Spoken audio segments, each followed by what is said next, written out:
as nossas meditações em Gênesis capítulo 1, versículo 1.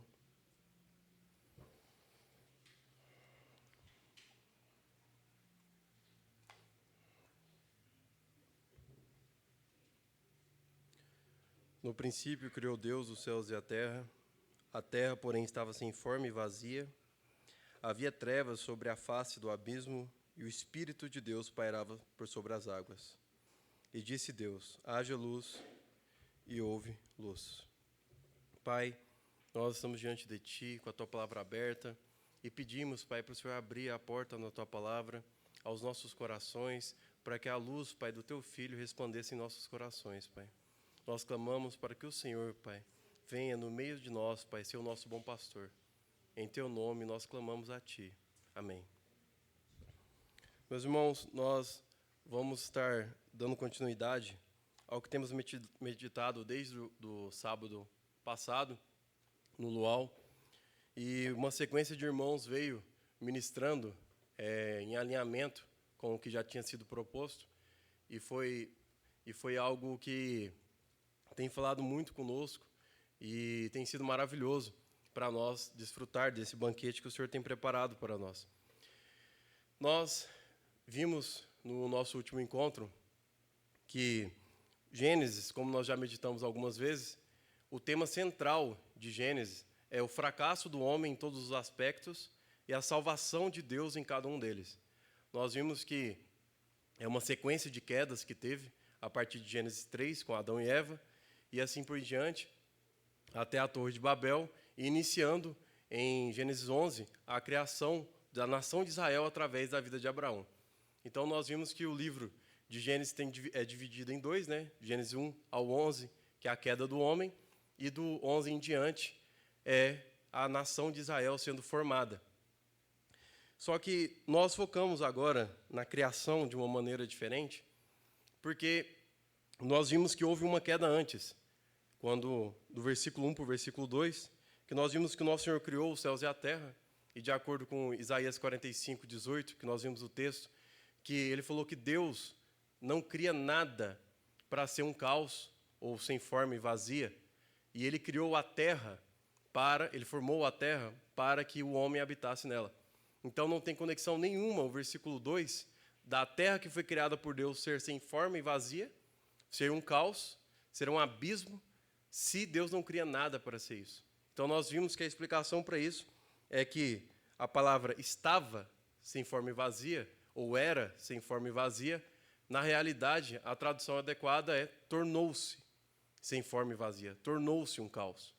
Então nós vimos que a partir do versículo 3, o nosso Senhor Jesus começa, na verdade, uma reconstrução, uma nova terra para esta que foi abalada, se tornou um caos por alguma forma, e as trevas tomou conta dela. E sábado, o pastor Israel fez uma pergunta, uma indagação, que por que, você imagina, você olha para algo informe, e por que você vai começar a reconstrução disso através da luz? É algo que é intrigante. Você poderia começar primeiro dando forma para aquilo. Mas ele começou pela luz. E nós vimos que essa relação da criação, nós não podemos nunca olharmos ela como um fato histórico, como um fato científico, e temos que trazê-la para as nossas vidas. Nós não somos estudantes da Bíblia, nós não somos acadêmicos, nós somos discípulos de Cristo. E o nosso interesse aqui é trazer a palavra do Senhor para os nossos corações. Então nós vimos que essa criação que está sendo descrita em Gênesis, como é o livro que nós vimos, o significado dele é germe, onde todos os outros 65 livros vieram derivados dele. Então o tema de Gênesis deriva por toda a Bíblia. E qual que é o tema? A reconstrução da nova vida para nós.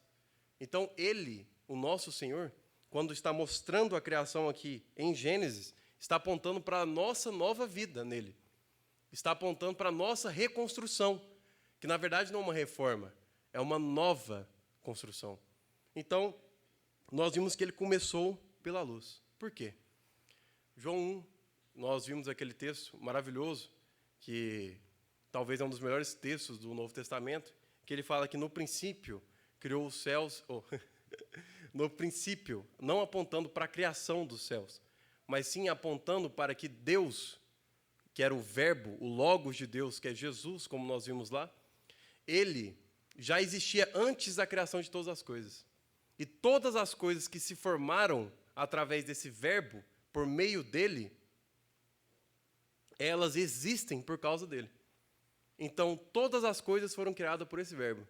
E no versículo 4 de João 1, ele fala que neste verbo, nesse logos de Deus, nessa palavra de Deus, havia a vida. A vida estava nele. E essa vida era a luz dos homens.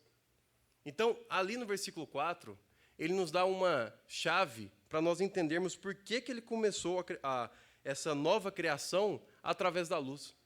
Porque, de alguma maneira, na luz é contido a vida.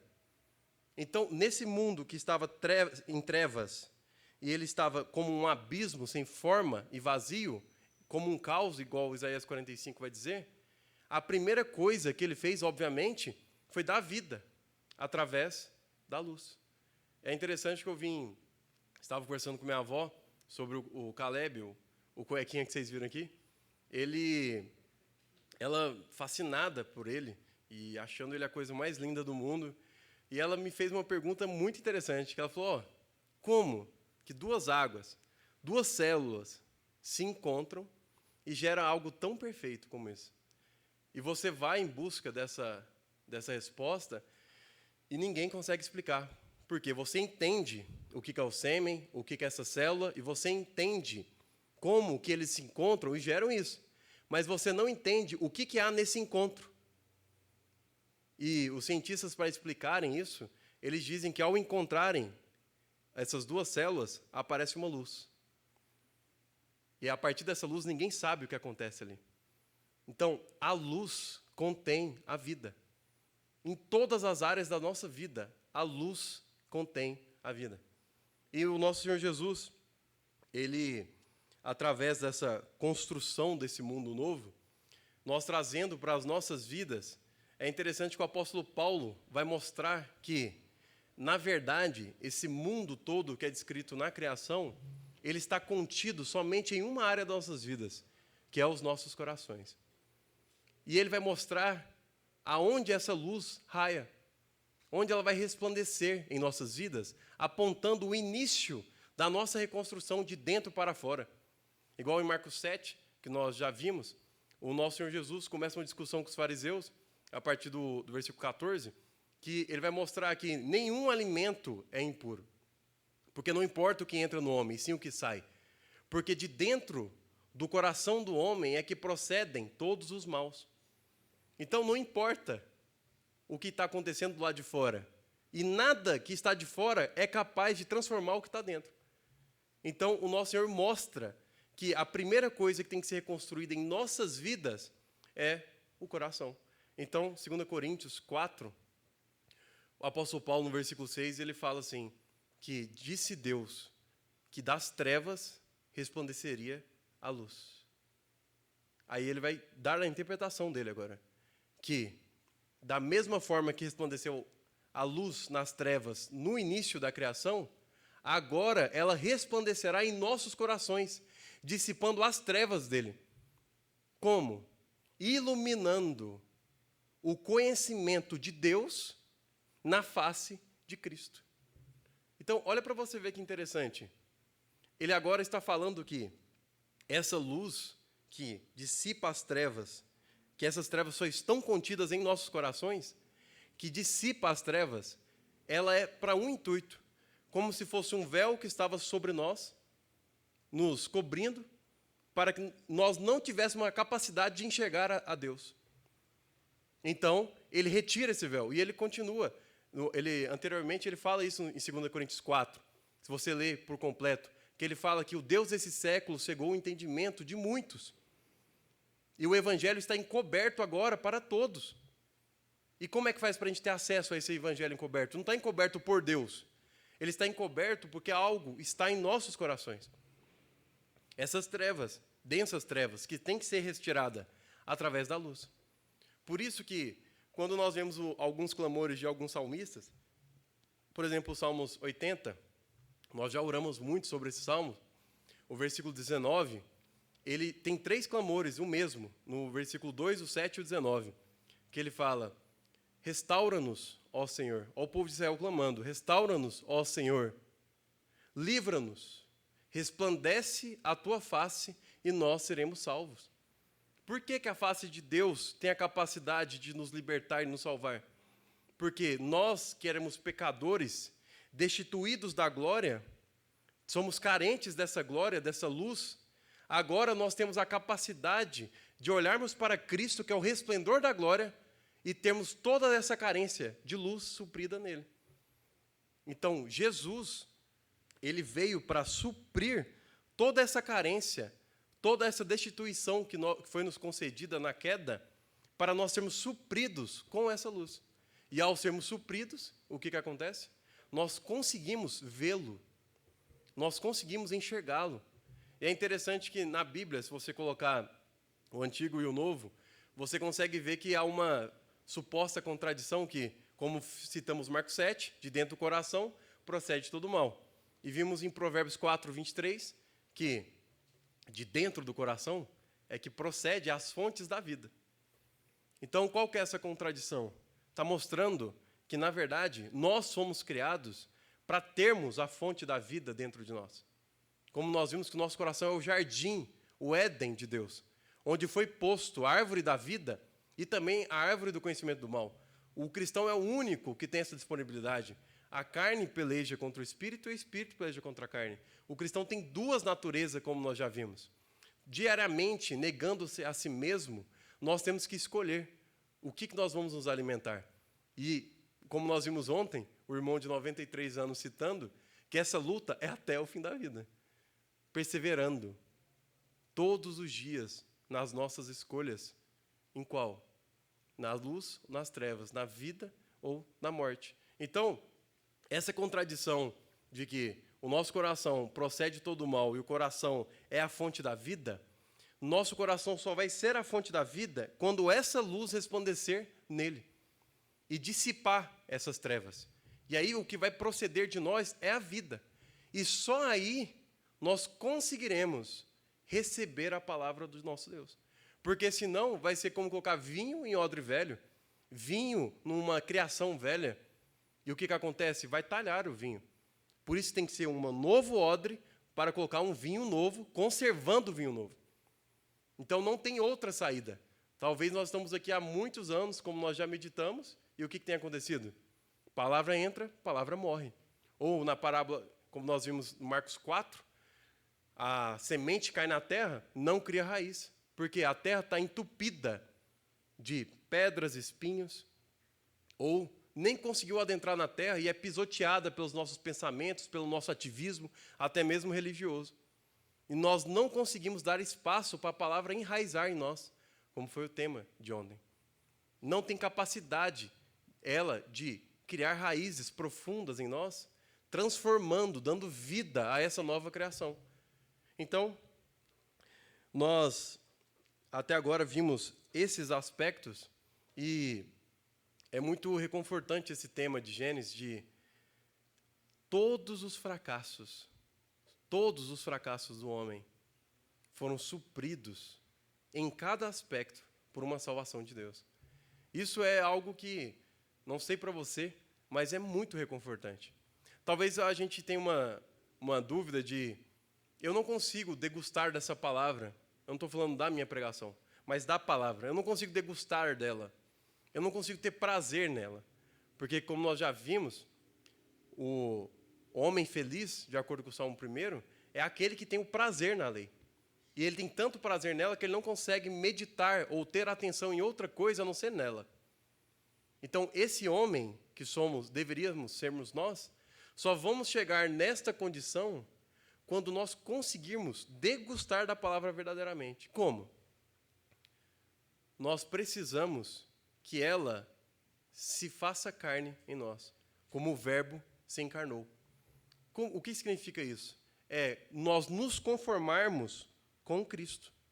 Nós precisamos sermos transformados nele para conseguirmos entender a palavra que é sobre ele. A palavra toda gira em torno de Cristo, como nós vimos. Os 66 livros, como nós já fizemos uma panorâmica. Tudo é sobre Cristo. Nós vimos que os 149 salmos apontam para Cristo e um só para a palavra, o Salmo 119. Então não tem outra coisa para as nossas vidas, atenções, corações e mentes, a não ser gastar tempo degustando de tudo isso que foi nos dado. Ontem a nossa irmã trouxe uma meditação sobre o livro de Josué, e é algo maravilhoso, porque você pega o livro de Gênesis, como nós vimos, o homem cai no jardim, cai no dilúvio, e cai novamente na Torre de Babel. Então inicia o nosso Deus agora criando um povo separado para ele, através de Abraão. Então, Abraão, Isaac e Jacó contém a maior parte da Bíblia, do livro de Gênesis. Então começa a história de Êxodo. Esse povo que foi criado, separado por Deus, gerado por Deus, agora, no livro de Êxodo, começa a ser trabalhado por ele.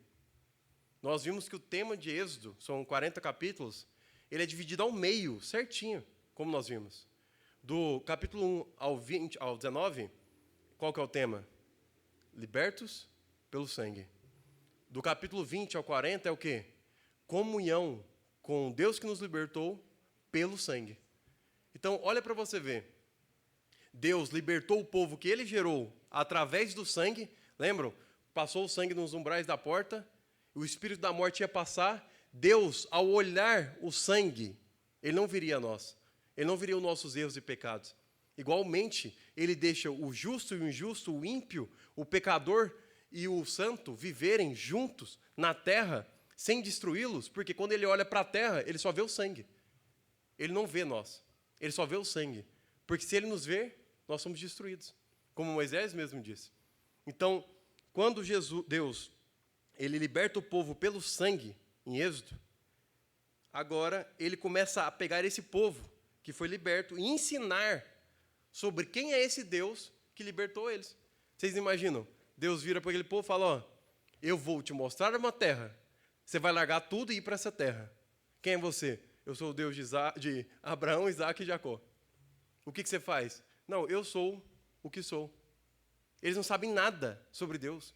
Eles não têm noção sobre Deus. Então, no capítulo 20, ele dá a lei. Ele agora mostra aonde adorar a Deus, que é no tabernáculo, e como procederia isso. E tudo se resume a uma coisa, que somente pelo sangue nós podemos nos aproximar de Deus. Uma liturgia santa banhada a sangue. E ele vai dar continuidade a isso no livro de Levíticos, como nós vimos. O tema de Levíticos, como nós vimos, é o qual? A santidade. O tema está no capítulo 19 do versículo 2, como nós lá vimos. Sede santos, porque o seu Deus é santo. E ele vai mostrar que a santidade só vem pelo sangue. Não tem outro caminho. E isso tudo ele foi ensinando esse povo, que aponta para nós, de uma forma muito didática, sobre o sangue, sobre o cordeiro e sobre si mesmo. Ele mostrou que nada na terra, nada que existe, é capaz de agradá-lo, a não ser o sangue. Nada é capaz. Como nós vimos o nosso Senhor Jesus falando sobre ele mesmo, que eu estou com vocês, vocês vão me abandonar. Eu posso fazer muitos sinais. O evangelho de João é o evangelho dos sinais. Ele é só sobre sinais. No capítulo 20, no versículo 31, como nós vimos, tudo o que foi escrito foi para que nós possássemos crer em que Cristo é Deus. Mas Jesus vai mostrar que nada disso é suficiente. Pode o mar abrir perante vocês e nós vamos trair ele. Nós vamos trocar tudo por ele. Porque a única coisa que é capaz é o grão de trigo, que é ele. Cair na terra, ele tem que morrer para gerar muito fruto. A única coisa que nos importa é a morte de Cristo. Igual o apóstolo Paulo falou, que nós vimos, que não me importa nada sobre vocês, a não ser Cristo e este crucificado. Cristo e sua obra. É a única coisa que nos interessa. O resto é perca de foco. É igual o apóstolo Paulo, em 1 Coríntios 13, diz, Você pode ter todos os dons. Tudo isso vai ser incompleto em você, se o completo não habitar em você. Então, perseverem na fé e no amor. Então, como que nós vamos perseverar na fé e no amor, se nós somos totalmente incapazes de amar com o amor do mundo? Fomos o que nós temos meditado nisso. Então, quando o povo que o nosso Senhor separou para ele em Êxodo, e ele começou a ensiná-los, o que acontece? Foi o que o nosso irmão chegou ontem. Eles morrem no deserto, prostrados. Por quê? Como nós vimos em Hebreus 4, eles estavam rodeados pela palavra, rodeados por sinais e milagres, só que a palavra que eles estavam ouvindo não foram misturadas com a fé. Então, não teve resultado nenhum. Não adiantou nada do que foi falado para eles, nada do que foi mostrado para eles. Então, agora, esse povo morre e nasce uma nova geração. Então, essa nova geração que está contida ali em Josué, eles agora têm um trabalho simples de relembrar tudo o que Deus ensinou a eles. Olha para você ver em Josué 1. Igualmente nós meditamos ontem.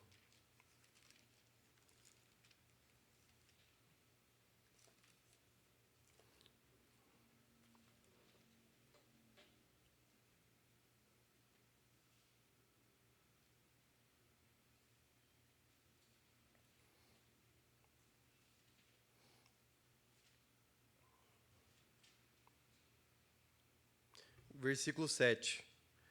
Então somente sê forte e muito corajoso, para teres o cuidado de fazer segundo toda a lei que o meu servo Moisés te ordenou. Dela não te desvies, nem para a direita, nem para a esquerda, para que sejas bem-sucedido por onde quer que andares. Não cesse de falar deste livro da lei. Antes, medita nele de dia e de noite, para que tenhas cuidado de fazer segundo tanto quanto nele está escrito. Então farás prosperar o teu caminho e serás bem-sucedido. Agora, olha para você ver, no capítulo 23, como nós vimos ontem, no versículo 6. No versículo 5. O Senhor vosso Deus se afastará de vós e as expulsará da vossa presença, e a vós possuireis a sua terra, como o Senhor vosso Deus vos prometeu. Esforçai-vos, pois, muito para guardardes e cumprirdes tudo quanto está escrito no livro da lei, para que dela não vos aparteis, nem para a direita nem para a esquerda, para que não vos misturei com essas nações que restam entre vós. Não façais menções dos nomes dos seus deuses, nem por eles façais jurar, nem os sirvais, nem os adoreis. Mas o vosso Deus vos apegarás, como fizeste até o dia de hoje. Pois o Senhor expulsou de diante de vós grandes e fortes nações, e quanto a vós outros, ninguém vos resistiu até o dia de hoje. Olha o versículo 12. Porque se dele vos desviardes e vos apegardes aos restantes dessas nações, ainda em vosso meio, e com ela vos aparentardes, e com elas vos misturardes, e elas convosco, sabeis certamente que o Senhor, vosso Deus, não expulsará mais essas nações da vossa presença, mas vos serão por laço e rede, açoite às vossas ilhargas, e espinho aos vossos olhos, até que pereçais nesta boa terra que vos deu o Senhor vosso Deus. Olha para você ver. Nós falamos que o intuito do nosso Senhor com essa nação, dessa nova nação que foi separada por Ele aqui na terra. Gênesis 6, nós vimos que a carnalidade, a maldade do homem estava muito multiplicada sobre a terra. Então, o nosso Senhor se irou perante essa questão e joga o dilúvio sobre eles. Então, a maldade do homem, ela estava continuamente se multiplicando. Então, a saída que o nosso Senhor Jesus viu, nosso Senhor Deus viu, foi criar uma nação santa, separada por Ele de todas. O livro de Êxodo, ele é exatamente sobre a separação do povo de Deus do povo do mundo. E isto reflete sobre as nossas vidas, que somos o povo de Deus. Então, como nós vimos, o povo de Israel falhou. Por quê? Porque eles foram retirados do Egito, só que o Egito não foi retirado dos seus corações. Eles não conseguiram ter o trabalhar da palavra em suas vidas, como nós vimos em Hebreus 4. E agora Josué, no início do capítulo e no final do seu capítulo, ele está mostrando que nós, cristãos, fomos retirados do mundo. E se nós não perseverarmos, não dedicarmos ao máximo em guardarmos a palavra do Senhor e praticá-la, o que vai acontecer com nós é perecermos. Porque o mundo, olha a palavra que ele usou, vai aparentar. Nós vamos nos aparentar com o mundo. Temos familiaridade, temos uma aliança com ele. Por isso que, quando nós começamos nossas meditações com 1 João 2,15, que ele fala, não ameis o mundo, não desejem o mundo, e nem as coisas que há nele. É o que Josué está exortando o povo de Deus. Não se misturem com essas questões. Como que nós vamos fazer isso? E João foi mais agressivo, porque ele falou, se você ama as coisas do mundo, e o mundo, o amor, ágape, o amor sacrificial que Deus fez por você, não estará em você. Não terá efeito. Então, olha para você ver a gravidade da mistura nossa com o mundo. Como que então nós vamos viver nesse mundo, olhando para as coisas que só conseguimos ver as físicas e não as espirituais, andando e comendo, usufruindo desse mundo, sem não desejarmos nada dele, sem não sermos cativados por nada dele? Como? Tendo os nossos corações transformados através da palavra. Temos a palavra habitando ricamente em nossos corações e fluindo em nossas vidas, porque já que ela é a fonte, o coração, ele não pode ficar sem a palavra. Ele não pode ficar sem o fluir da palavra. Não sei se vocês lembram, o pastor Cleif veio ministrar uma vez aqui sobre Efésios 5, do versículo 18 em diante, e ele falou sobre o andar no Espírito, para nós cantarmos salmos, cantarmos cânticos espirituais, sujeitar-vos uns aos outros, todos os dias. Por que dessas práticas? Qual é o intuito dessas práticas, de nós cantarmos salmos? Para o fluir do Espírito através da palavra. Não tem outra saída, meus irmãos. Prestem atenção. Nós estamos na linha de 1 João, como vocês já viram. E nós falamos para nós não amarmos o mundo. E qual que é a maneira? Qual que é o caminho? O caminho, o próprio João dá, mas através da boca de Cristo. João, capítulo 8, precisa não de água. João, capítulo 8, no versículo 12, acontece algo muito interessante. Como eu disse, o evangelho de João, ele é o evangelho dos sinais. Qual que é o objetivo dele? Ele não trata um milagre conectado com Cristo como se ele fosse um curandeiro. Ele aponta que tudo que Cristo fez foi para mostrar quem ele é. Ele não é um curandeiro, ele não veio para curar, ele veio para morrer e nos salvar, através do seu sangue que tem feito. Então, através da sua vida refletida no Evangelho de João, ele mostra quem Jesus é, através de 7 sinais. Os 7 sinais apontam sobre Cristo. E é interessante que, em João 8, versículo 12, que nós falamos, é um desses sinais, que ele vai falar que eu sou. São 7 eu sous. Eu sou o pão da vida, eu sou a videira verdadeira, eu sou a porta e assim por diante. E esse é, eu sou a luz do mundo. É muito interessante esse relato dele. Por quê? Porque ele vai falar que, devido a ele ser a luz do mundo, quem seguir a ele não vai ser traçado ou perecer nas trevas. Olha para você ver. Eu sou a luz do mundo.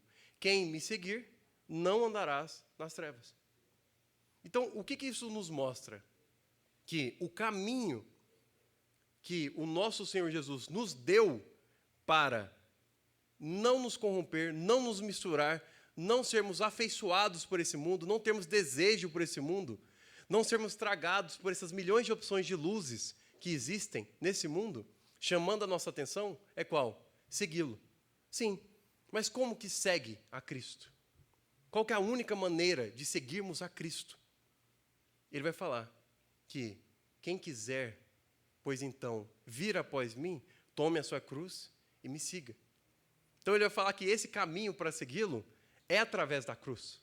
E o apóstolo Paulo, sobre esta questão, de uma forma resumida, ele mostra que para nós seguirmos a Cristo, nós temos que contemplá-lo todos os dias, a sua pessoa e a sua obra. Com o efeito de nós contemplarmos a Ele, isso vai transformando nós, de pouco em pouco, de glória em glória, a sua imagem. Então, olha para você ver o quão simples, não fácil, é o caminho que o Senhor nos deu. Contemplá-lo todos os dias. Se nós contemplarmos todos os dias, a luz que está na vida dele vai ser refletida através da palavra e vai ter efeito de dissipar as trevas que estão em nossos corações. Não tem outra saída. Nós podemos orar 24 horas por dia, adorarmos 24 horas por dia, igual podemos matar 1000 bezerros por dia, só que não vai ter efeito nenhum se nós não tivermos o foco somente nele. Nós não cantamos agorinha aqui, eu não sou muito chegado à música, eu não lembro, mas não há outro nome, não é? Não há outro amor. Não foi isso? Não há outro amor. Você está falando que, perante tudo que existe no mundo, não existe outra coisa, nenhuma afeição, nada que você ame, a não ser a Ele. Porque Ele é o dono dos seus afetos. Isso está ligado aos nossos relacionamentos, filho. Você tem o coração de Ana, que pedindo um filho, entregou o filho a Deus? Você tem o coração de Abraão, que teve o seu filho como centro da sua afeição, e Deus pediu para tirá-lo desse centro, entregá-lo para Deus? Olha para você ver o preço de contemplar e seguir a Cristo. Mas qual que é também a consequência de nós não fazermos essa coisa tão simples, de meditarmos e contemplarmos a Cristo todos os dias? Nós vamos perecer nas trevas. Nós vamos ser destruídos pelo mundo. E é de uma forma sedativa. Ela nunca é visível. Obviamente. Olha as tentações de Cristo, olha as tentações do Éden. Ela nunca é de uma forma escancarada ou feia. Ela é muito sutil, sedativa. Igual Êxodo. Lembra de Êxodo? Como que eles eram escravos? Porque Faraó, o príncipe desse mundo, ele atribuiu mais serviços ao povo de Deus. Então, eles não tinham tempo nenhum para contemplar as riquezas de Deus. Não tinham tempo. Eles foram escravizados. Então, cada vez mais vamos trabalhar. Cada vez mais vamos nos afundar nos nossos relacionamentos e preocupações. E qual que é o resultado disso? Trevas sobre trevas e trevas sobre trevas. E impossível de nós enxergarmos a luz. É impossível dela ter efeito em nossas vidas. Então, nós precisamos fazer o quê? Tiago 1:21, que nós meditamos tantas vezes. Despojar tudo, todos os entulhos que há em nossos corações, preocupações, ativismos, mundanos ou religiosos, pegarmos tudo que existe em nossa vida, como 1 Coríntios 9, lembram? E agir com mão leve. Eu sou servo de todos porque eu sou livre de todos. Se você liga para tudo e todos, qual que é o seu destino? Então, prestem atenção. Nós precisamos nos despojar dessa compulsão pelo mundo, desse desejo pelo mundo imediatamente. Porque, independente da sua visão sobre a Bíblia, de quando Cristo vai vir, é sensível, é muito, muito fácil de nós enxergarmos que Ele está com a mão no ferro da porta. É muito fácil, é perceptível isso. Isso aqui não é para passar medo, é para trazer esperança. Porque não é o que nós queremos? Nosso coração não está clamando, ora, Maranata, vem Senhor Jesus? Não é isso que nós estamos querendo? Eu antes queria casar primeiro, antes de Jesus vir. Agora que eu casei, ele não vem. Então, nós precisamos imediatamente, meus irmãos, focarmos em nossos corações algo que vem sido destrinchado pelas nossas meditações há muitos anos, só que é perceptível que não tem sido posto em prática. O mundo tem misturado, você tem familiarizado, você é da família do mundo. Filho das trevas, não filho da luz. Porque os filhos da luz, eles são impossíveis de serem escondidos. Eles resplandecem. a luz. E qual que é o efeito? Vocês lembram de Marcos 4, que nós meditamos sobre a parábola do semeador? Só relembrando por que a importância da parábola do semeador é a parábola mais importante que existe, porque ela é a primeira. E ela, se nós não entendermos ela, nós não conseguimos entender mais nenhuma. Ela é o centro de todas as parábolas. Só podemos entender só podemos entender as outras parábolas através da parábola do semeador. Mateus capítulo 13, nosso Senhor Jesus vai falar isso. Então, prestem atenção. A parábola do semeador, ela vai nos mostrar que a palavra é a semente e o nosso coração é o terreno. E a semente vai sendo posta em nossos corações e vai enraizando em nós e vai nos transformando, ao ponto que nós nos tornamos uma semente. E 1 João vai dizer que, 1 João 3, né? 1 João 3, que o Júnior leu ontem, vai dizer que nós vamos virar essa divina semente. Nós vamos ser a semente. Para quê? Para sermos plantadas no coração do outro. Como o apóstolo Paulo vai dizer que nós somos tábuas de carne viva. Tábuas da lei, tábuas de carne viva. A palavra viva, o verbo se fez carne, a palavra se fez carne em nós, através de nós meditarmos nela. Esse é o resultado, não é mais conhecimento, não é teologia ou qualquer uma dessas besteiras acadêmicas. Nosso intuito é a palavra viva e eficaz, mais cortante do que uma adaga de 2 gumes, apta para discernir as intenções dos nossos corações. Se não for isso, meus irmãos, esquece, mas olha a palavra, mais cortante. Santificação é abrir-nos ao meio, expor as entranhas e nos purificarmos. Não, desculpa, e sermos purificados. É impossível nós fazermos alguma coisa. Então o sangue, meus irmãos, estão derramados sobre essas letras. O maná está sobre essas letras.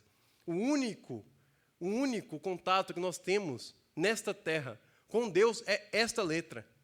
Aí você fala, mas e a oração? A oração, a adoração, a pregação, tudo está aliançado com a palavra. Não tem como nós orarmos a Deus se nós não entrarmos pela porta da palavra, porque nós não sabemos orar. Nós não temos capacidade de orar, por isso que Ele nos deu um espírito para clamar e interceder por nós, através da palavra. Como que nós vamos saber a vontade de Deus? Então, como foi dito, nós nunca vamos ter o gosto prazeroso da palavra se nós primeiros não transformarmos nossos corações. E o que nós temos que fazer então? Qual que é o intuito dele então? Como Provérbios 4:23 diz, que sobre tudo que nós devemos guardar, guarde o seu coração. Como que nós devemos guardar nosso coração?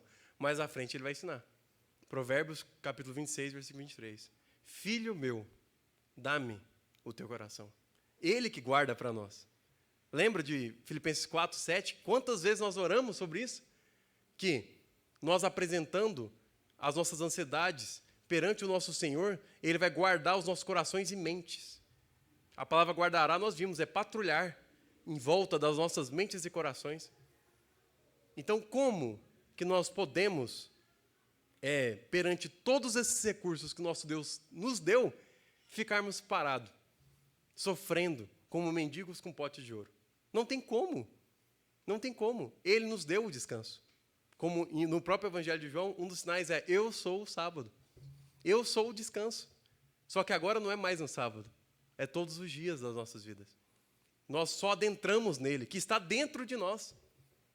Então, quando o nosso Senhor clama em Provérbios, filho meu, dá-me o teu coração, sabe qual que é o resultado disso? Que os seus olhos verão o quão agradáveis são os meus caminhos.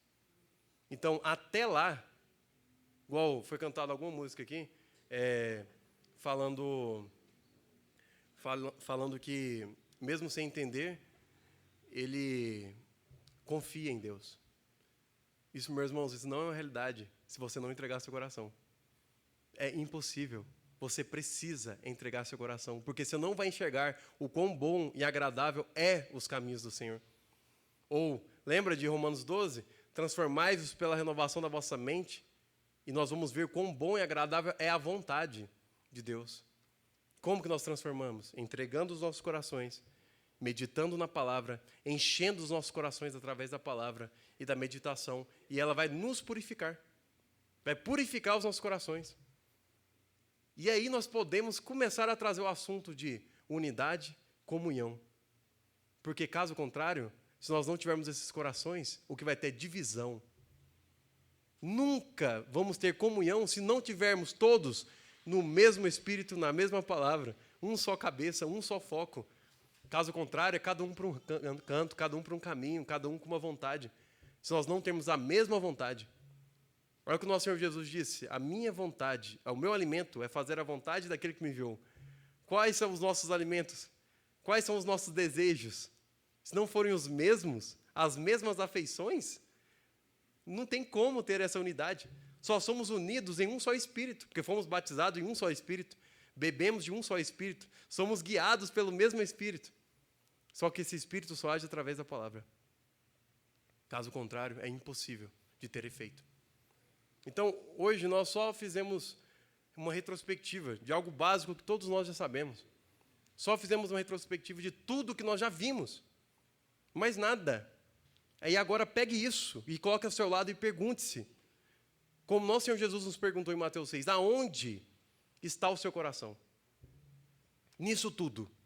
Aonde está o seu coração? Porque aonde está o seu coração está o seu tesouro. O que mais você tem desejo? O que mais você tem vontade? É na palavra? Se não, aplique a disciplina. Vá para cima, come ela, até que ela se torne prazerosa para você. Até que a palavra comece a fluir em você, como um rio de água viva. Caso contrário, meus irmãos, não pense que é algo que eu não fui chamado. Todos nós somos chamados para nos debruçarmos sobre a palavra. Todos nós somos chamados para vivermos da palavra. Não tem outro caminho a não ser esse. Leve isso a sério, porque quantos irmãos nossos têm caído? Depois de tanto caminharem, fazendo tantas coisas, por quê? 40 anos no deserto, ouvindo e vendo. E o resultado foi o quê? A palavra que ouviram não lhe aproveitaram, porque não misturaram com a fé. Podem caminhar, podem ter muitos resultados na igreja. E o resultado vai ser o quê, meus irmãos? Qual que é o resultado disso tudo? Sem a palavra de Deus. E a vida eterna é essa, que conheçam que Jesus é o Filho de Deus. Como? Com a iluminação que resplandeceu a luz em nossos corações, nos permitindo enxergar Deus através da face de Cristo. Então clamem, Senhor, resplandeça a tua face, através da tua palavra, abra a porta da tua palavra. É simplicidade, não estamos falando de estudo. Ele deixou o Espírito para nos ensinar todas as coisas e lembrar de todas as coisas. Nós temos tudo, só bastamos querer. Só nos bastamos querer. Pai, nós apresentamos, Pai, esta reciclagem de tudo que o Senhor tem nos entregado. Nós pedimos a Ti, Pai, não nos entregue mais, Pai, se nós não primeiro andarmos nisso que o Senhor nos entregou, desfrutarmos, Pai, disso que o Senhor já nos entregou. Pai, fortaleça, Pai, nós, para que nós possamos andar de acordo com a Tua palavra, de acordo com a Tua vontade. Pai, expulse o mundo que está em nós, Pai, os desejos, as afeições, Pai, que tem tirado as nossas vidas da centralidade de Cristo, através da Sua palavra. Pai, que cada vez que nós abrimos a Tua palavra, Pai, nós possamos, Pai, contemplar mais da Tua luz através de Cristo, Pai. Nós só queremos a Ele, Pai. Nós não queremos resultados, nós não queremos mais nada, a não ser conhecê-lo, Pai, e sermos transformados através dEle, Pai. Então nós clamamos em Teu nome. Fortaleça cada um dos nossos irmãos, Pai, para que eles possam, Pai, em seus trabalhos, em suas famílias, continuarem a caminhada da fé, conhecendo mais de Cristo, Pai, adentrando a palavra em seus corações, Pai, sondando e transformando, Pai, essas vidas na pessoa de Cristo. É o que nós clamamos em Teu nome. Amém.